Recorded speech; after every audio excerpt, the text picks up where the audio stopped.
distintos centros de atención médica, no solo en La Paz, sino a nivel nacional. Y es por eso que tenemos como invitada a nuestra defensora del pueblo. Hablamos de la doctora Nadia Cruz, a quien le damos este saludo de buenos días. Bienvenida.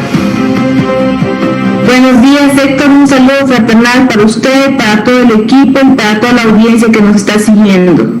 Coméntenos un poco acerca de estas denuncias en cuanto a clínicas se refiere, por malos tratos y también por cobros excesivos. Sabemos que al momento no hay un arancel determinado que pueda facultar o en todo caso limitar los cobros que realizan estos centros de atención. Coméntenos un poco acerca de estos pormenores.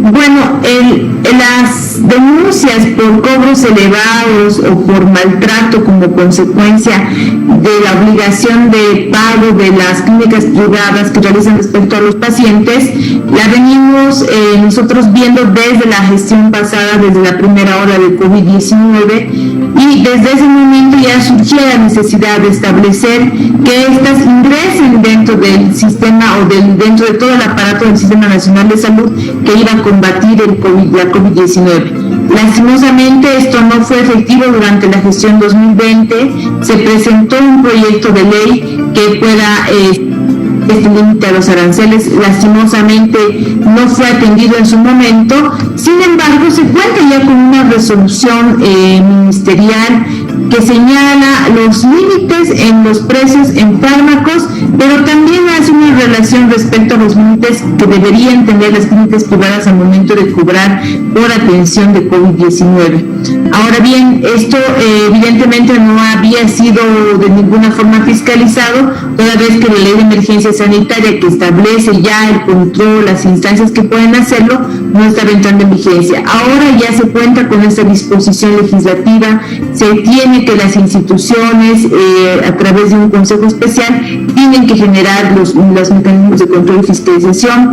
El CEDES puede hacerlo también, los gobiernos municipales respecto a los centros de segundo nivel también podrían hacerlo. Y bueno, ese es el siguiente paso que vamos a dar como Defensoría del Pueblo. Esta semana tenemos ya reuniones interinstitucionales para ver la posibilidad de coordinar mecanismos de verificación, mecanismos para poder ingresar y poder generar una suerte de fiscalización respecto a estas clínicas, tomando en cuenta que si bien son una empresa privada, están prestando un servicio público. Muy bien, también tenemos que ver el pormenor de cada uno de los casos.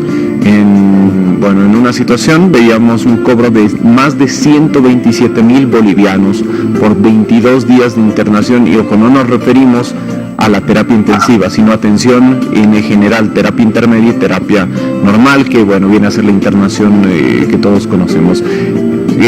¿Cómo se podría regular este precio? Nos preguntamos, y a veces imaginarnos esa cantidad de dinero hasta es difícil. 127,000 bolivianos por salud. ¿Cómo podría bajar tal vez según la denuncia realizada en la Defensoría? Bueno, cuando no había una disposición legislativa o límites en los precios para esas instancias, lastimosamente era muy difícil la intervención, y lo más que se podía generar era evitar las retenciones dentro de los hospitales, sea de los cuerpos, sea de los pacientes que todavía estaban vivos, y en general las medidas de negociación, que evidentemente a lo largo de los años como Defensoría del Pueblo ya habíamos visto ese tipo de casos, no con COVID-19 necesariamente, pero sí en otras patologías o en otro tipo de casos específicos.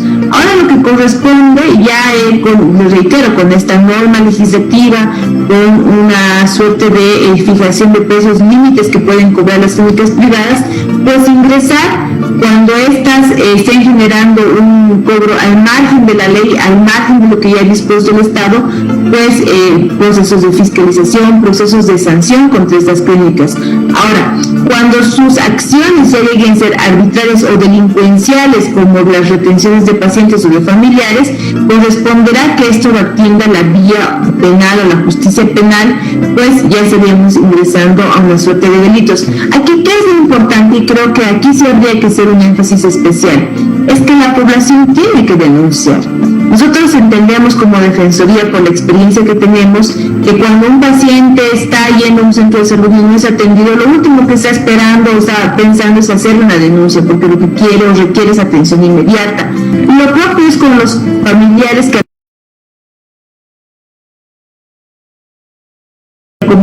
los pacientes.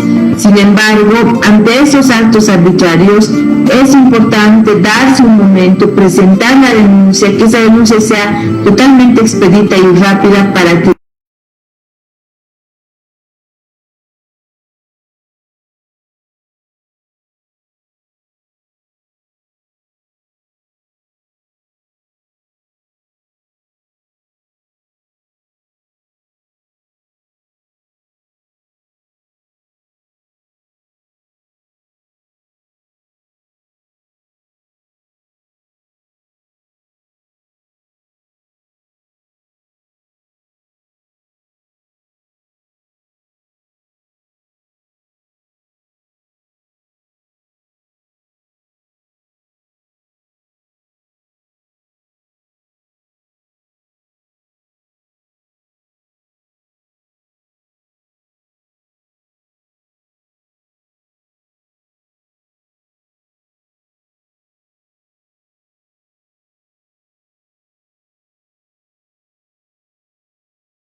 Contrastando con todo esto, hay doctores que están pecando en la negligencia médica y hay personas que al momento están falleciendo a causa de esto. ¿Qué podemos hacer como ciudadanos? ¿Dónde deberíamos en todo caso realizar estas denuncias?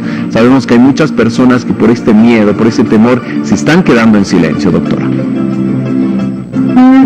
Mire, nosotros a lo largo de los años siempre acudíamos a la auditoría médica. Esa la tiene que hacer, se tiene que ver dentro del centro hospitalario, dentro del CEDES como tal. Sin embargo, yo le comento, el año pasado hemos sacado un informe especial y las auditorías médicas en Bolivia no funcionan. No tienen ningún tipo de finalidad que llegue a restablecer o reparar los derechos de las y los pacientes. Como defensora del pueblo, como defensoría, nosotros recomendamos que ante una acción de mala praxis, lo más expedito es recurrir a la justicia penal ordinaria. No hay un requisito específico como antes se señalaba de que se debía ir por la auditoría médica, se debía agotar la vía administrativa, no. Cuando hay serios elementos o la firmeza en la persona respecto a que su familiar hubiese sufrido mala praxis y como consecuencia de ello tuviese una afectación muy grande a su integridad, a la vida de las personas, lo más expedito es recurrir a la justicia ordinaria. En la justicia ordinaria se dispondrá ya en su momento la realización de las pericias técnicas, la realización de la valoración científica especializada por el área que corresponda. Nosotros, pese a que también somos críticos a que la justicia ordinaria no es no actúa con celeridad, sin embargo vemos que es la única vía, la vía más expedita. Ahora, también comprendemos como institución defensorial que muchas veces los centros hospitalarios no cuentan con las condiciones necesarias para poder atender a las y los pacientes. Y muchas veces esto no es responsabilidad del médico, de la enfermera, del personal de salud, por supuesto que no, incluso ellos mismos se ven expuestos a estas falencias. Sin embargo, eso es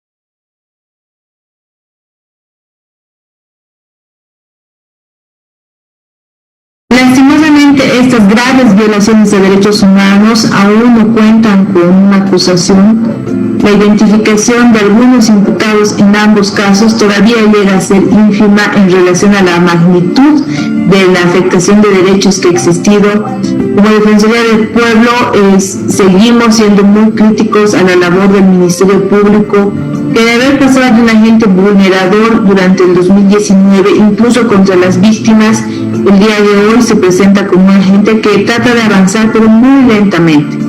No tenemos todavía constancia de las alertas migratorias que se hayan definido desde el gobierno, a través del sistema de justicia, obviamente, respecto a los posibles responsables.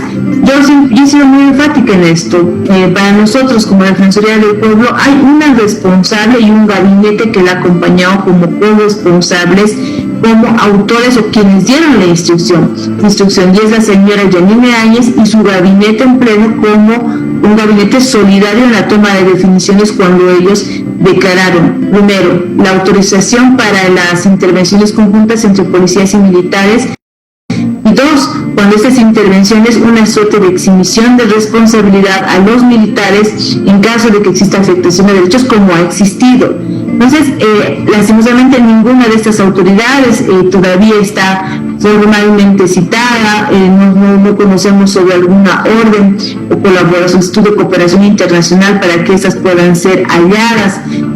Es muy complicado. Como Defensoría vemos que los avances son muy pocos, son muy lentos. Ahora, creo que hay que contextualizar. Entre octubre del 2019 y noviembre del 2019 al menos, han existido no solo violaciones a los derechos humanos, sino afectaciones a los derechos humanos de la población en diferentes momentos. Como Defensoría hemos registrado afectaciones desde el 21 de octubre hasta el 23 de noviembre del año 2019. Ninguno de estos hechos debería quedar en la impunidad, ninguno. Pero lastimosamente la Fiscalía tampoco muestra avances. Si bien sacadas en carta son fundamentales en cuanto al esclarecimiento de la verdad, Bolivia, por la crisis que ha sufrido, necesita un esclarecimiento de los hechos, de todo lo que ha pasado entre octubre y noviembre del año 2019 y que se encuentren a los responsables directos e indirectos de esas afectaciones. Lastimosamente, yo reitero, muy poco avance ha habido hasta la fecha. Queremos agradecerle este tiempo que nos ha brindado y por sobre todo también cada una de las palabras respecto a esto que, bueno, es un tema de interés y de dolencia pública. Nos referimos a la salud. Será hasta un próximo contacto, doctora.